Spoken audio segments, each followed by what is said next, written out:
Hello दोस्तों, रियांस competition class में आप सभी का स्वागत करता हूं। आशा करता हूं आप सभी लोग अच्छे होंगे और आईटीआई सीबीटी परीक्षा की तैयारी में लगे होंगे। आज मैं एम्प्लॉयबिलिटी स्किल की वो 25 क्वेश्चन को लेकर आया हूं जो आईटीआई की परीक्षा में आए हुए हैं। जो छात्र फिटर, इलेक्ट्रीशियन और किसी भी ट्रेड के हो, उनके लिए ये बहुत ही इम्पोर्टेंट क्लास होने वाली है, क्योंकि एम्प्लॉयबिलिटी स्किल एक ऐसा सब्जेक्ट है जो सभी ट्रेडों में कॉमन होता है। चलिए दोस्तों, स्टार्ट करता हूँ। पहला क्वेश्चन है, when did the accident happen?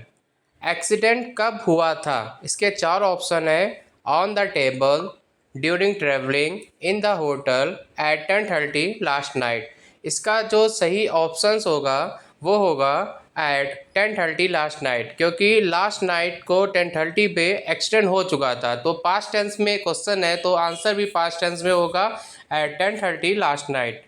Question number 2 है, when you speak to a person you need to. जब आप किसी व्यक्ति से बात करते हैं तो आप, ऑप्शन है, व्यक्ति को मित्रतापूर्ण तरीके से देखें, व्यक्ति को घूरें, मंजिल को देखें, व्यक्ति से दूर देखें। जब भी हम किसी व्यक्ति से बात करते हैं तो उसको हमेशा व्यक्ति को मित्रतापूर्वक तरीके से हमें देखना चाहिए। जो इसका जो सही आंसर होगा वो होगा व्यक्ति को मित्रतापूर्ण तरीके से देखें।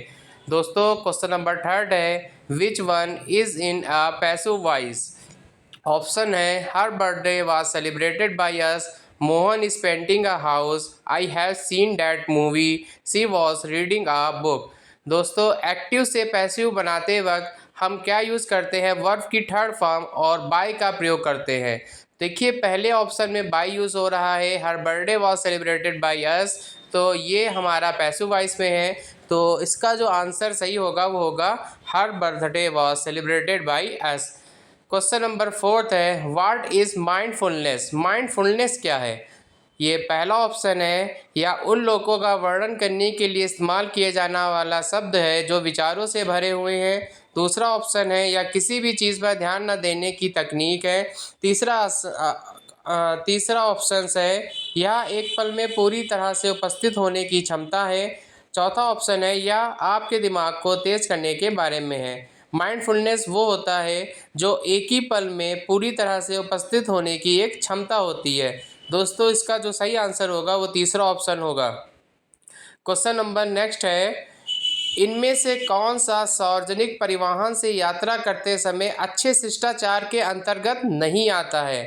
पहला ऑप्शन है, केबिन मैनेजर के निर्देशों का पालन करें, धीमी आवाज़ में बोलें। तीसरा ऑप्शन है, पिछली सीट पर बैठे व्यक्ति से जांच किए बिना हमारी सीट को पीछे धकेलें। चौथा ऑप्शन है, साथी, यात्री और कर्मचारियों के प्रति विनम्र रहें। दोस्तों, पहला, दूसरा जो चौथा ऑप्शन है वो शिष्टाचार में आता है, लेकिन जो तीसरा ऑप्शन है उससे पूछे बगैर उसकी सीट को धकेले, ये इसका जो है आंसर होगा। नेक्स्ट क्वेश्चन है, मानव प्रयासों में सही और गलत के अध्ययन को क्या कहा जाता है? ऑप्शन है एथिक्स, दूसरा ऑप्शन है सेल्फ अवेयरनेस, तीसरा ऑप्शन है गोल और चौथा ऑप्शन है मोटिवेशन। दोस्तों, एथिक्स वो होता है जो मानव प्रयासों में सही और गलत के अध्ययन को कहा जाता है। तो इसका जो आंसर होगा वो होगा एथिक्स। फिर नेक्स्ट है, कार्डिनल नंबर कौन सा है? Which one is a cardinal number? दोस्तों, जो पहला, दूसरा और तीसरा ऑप्शन दिया है वो रोमन संख्या होती है, रोमन नंबर होते हैं। तो कार्डिनल नंबर वो नंबर होता है जो सिंपल्स 1 2 3 4 5 होते हैं, इनको हम कार्डिनल नंबर या हिंदू अरेबिक नंबर्स कहते हैं। तो इसका जो ऑप्शन होगा 10। नेक्स्ट क्वेश्चन है, what does ASAP stand for in SMS language? SMS भाषा में ASAP का क्या अर्थ होता है? पहला ऑप्शन है एज सुन एज पॉसिबल, दूसरा है एज साइलेंट एज पॉरेबल, तीसरा ऑप्शन है एज सुन एज पॉरेबल, चौथा ऑप्शन है एज सिंपल एज पॉसिबल। तो इसका जो आंसर होगा दोस्तों वो होगा एज सुन एज पॉसिबल। और SMS का जो फुल फॉर्म होता है वो शॉर्ट मैसेज सर्विस होता है। कभी कभी SMS का भी फुल फॉर्म पूछ लिया जाता है। चौथा ऑप्शन है, इनमें से कौन सा कथन सत्य है? पहला है, मेट्रो शहरों में वेतन हमेशा छोटे शहरों की तुलना में अधिक होता है, सभी नौकरियां सभी शहरों में उपलब्ध हैं। तीसरा ऑप्शन है कुछ शहरों में कुछ नौकरियों के लिए दूसरों की तुलना में अधिक अवसर होते हैं। और चौथा ऑप्शन है कुछ ही शहरों में रोजगार के अवसर हैं। तो जो ऑप्शन होगा इसका जो ट्रू होगा वो होगा तीसरा वाला ऑप्शन, कुछ शहरों में कुछ नौकरियों के लिए दूसरों की तुलना में अधिक अवसर होते हैं। फिर नेक्स्ट है क्वेश्चन नंबर 10 है, फैक्ट्री एक्ट के तहत साप्ताहिक रूप से काम करने वाले कर्मचारी से अधिक नहीं होना चाहिए, मतलब कितने घंटे उनसे काम नहीं होना चाहिए, 40 घंटे, 50 घंटे, 48 घंटे और 60 घंटे।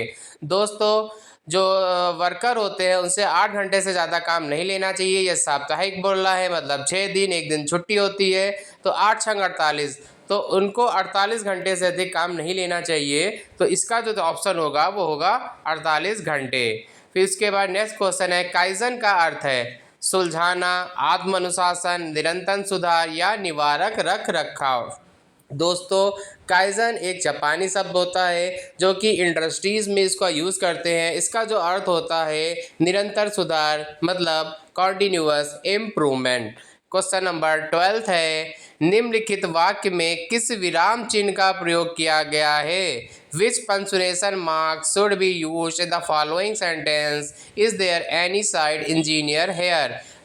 स्टेटमेंट दिया है, is there any side engineer here. दोस्तों ये क्वेश्चन पूछा जा रहा है, तो इसमें जो ऑप्शन यूज़ करेंगे वो करेंगे क्वेश्चन मार्क का। तो इसका जो ऑप्शन होगा क्वेश्चन नंबर 4 होगा आंसर। नेक्स्ट क्वेश्चन है, साक्षात्कार कॉल प्राप्त करने के बाद अगला कदम क्या है? अगर हमें साक्षात्कार कॉल आती है तो हमारा नेक्स्ट स्टेप क्या होता है? पहला ऑप्शन है अपेयर एट द इंटरव्यू, साक्षात्कार में जाएं। दूसरा ऑप्शन है सेंड रिज्यूम, रिज्यूम भेजें। तीसरा ऑप्शन है सेंड एप्लीकेशन लेटर, आवेदन पत्र भेजें। नेक्स्ट है प्रिपेयर द रिज्यूम, या रिज्यूम तैयार करें। तो इसका जो ऑप्शन होगा सही वो होगा appear at interview. Next question है, सेफ्टी इंक्लूड, सुरक्षा में शामिल होता है proper housekeeping, proper storage and handling of tools and equipment. Third है option use of appropriate PPE, और नेक्स्ट है ऑल ऑफ द अबव। दोस्तों सेफ्टी में हम इन तीनों का इस्तेमाल करते हैं, तो इसका जो ऑप्शन होगा वो होगा उपयुक्त सभी। कभी कभी पीपीई का भी फुल फॉर्म पूछा जाता है आईटीआई की परीक्षा में, तो इसका पीपीई का फुल फॉर्म होगा personal protective equipment. Next question है fill in the blanks with comparative adjective, और स्टेटमेंट दिया है your pencil is dash than mine. Option है थिक, ब्लंट, शार्पर और शार्प। दोस्तों इसको आपने ग्रामर में कंपैरेटिव सुपरलेटिव डिग्री पढ़ा होगा। कंपैरेटिव डिग्री में क्या होता है, या लग जाता है, तो इसमें क्या हो जाएगा, इसमें शार्पर। तो इसका जो ऑप्शन होगा वो तीसरा होगा शार्पर। नेक्स्ट क्वेश्चन है listening to song only to derive pleasure comes under, आनंद प्राप्त करने के लिए केवल गाने सुनना किसके अंतर्गत आता है? दोस्तों इसका जो आंसर होगा वो होगा प्रशंसात्मक लिसनिंग के अंतर्गत आता है। इसका जो ऑप्शन होगा वो ऑप्शन नंबर बी होगा प्रशंसात्मक लिसनिंग। नेक्स्ट क्वेश्चन है निम्नलिखित में से कौन एक ऑनलाइन भुगतान आवेदन नहीं है? पहला ऑप्शन है गूगल पे, दूसरा ऑप्शन है बैंकिंग एप्लीकेशन, तीसरा ऑप्शन है इंस्टाग्राम और चौथा ऑप्शन है भीम यूपीआई। दोस्तों गूगल पे, बैंकिंग एप्लीकेशन और भीम यूपीआई ये सारे जो है वो ऑनलाइन पेमेंट है। सिर्फ इंस्टाग्राम क्या होता है, ये हमारा सोशल नेटवर्किंग होता है। तो इसका जो ऑप्शन होगा वो होगा इंस्टाग्राम। नेक्स्ट क्वेश्चन है हमारे व्यक्तित्व का स्पष्ट विचार रखने को ताकत, कमजोरियों, विचारों, विश्वासों, प्रेरणा, मूल्यों आदि सहित को क्या कहा जाता है? मिथ बोलते हैं, विश्वास बोलते हैं, आत्म जागरूकता बोलते हैं या धमकी बोलते हैं? तो इसका जो ऑप्शन होगा वो ऑप्शन नंबर सी होगा सेल्फ अवेयरनेस।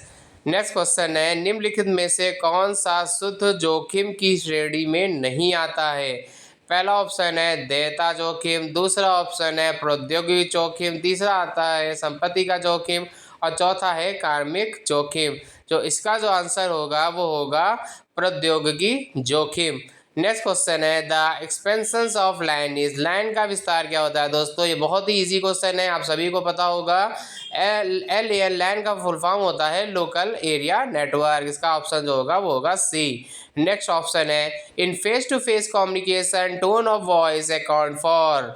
आमने सामने के संचार में टोन ऑफ वॉइस है, कितने परसेंट होता है टोन ऑफ वॉइस अगर हम आमने सामने विचार करते हैं तो इसका जो ऑप्शन होगा वो होगा 38%। नेक्स्ट क्वेश्चन है, ये भी बहुत इजी क्वेश्चन है, कंप्यूटर से लिया गया है। The expansion of RAM is, RAM का फुल फॉर्म क्या होता है? दोस्तों आप लोग को पता होगा रैम का फुल फॉर्म क्या होता है, रैंडम एक्सेस मेमोरी। दोस्तों लास्ट क्वेश्चन है in which orientation the text is printed lengthwise. अगर हम प्रिंटर में प्रिंट देने के लिए हम कोई भी इस्तेमाल करते हैं तो वो लेंथ वाइज में कौन सा ओरिएंटेशन प्रयोग किया जाता है? ऑप्शन है पोर्ट्रेट, लैंडस्केप, मार्जिन और वेट्स।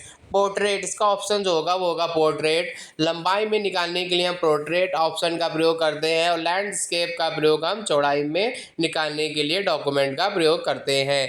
दोस्तों ये हैं एम्प्लॉयबिलिटी स्किल के 25 क्वेश्चन जो सीबीटी परीक्षा में पूछे जा चुके हैं। उम्मीद करते हैं इसमें से जो अगली जो सीबीटी परीक्षा होने वाली है तो आपको 5-6 क्वेश्चन इसमें से मिल जाएंगे। दोस्तों इसी तरह से वीडियो को अगर आगे वीडियो को देखने के लिए चैनल को लाइक और सब्सक्राइब करिए। आगे मैं एम्प्लॉयबिलिटी स्किल का पार्ट 2 लेकर आऊँगा। धन्यवाद।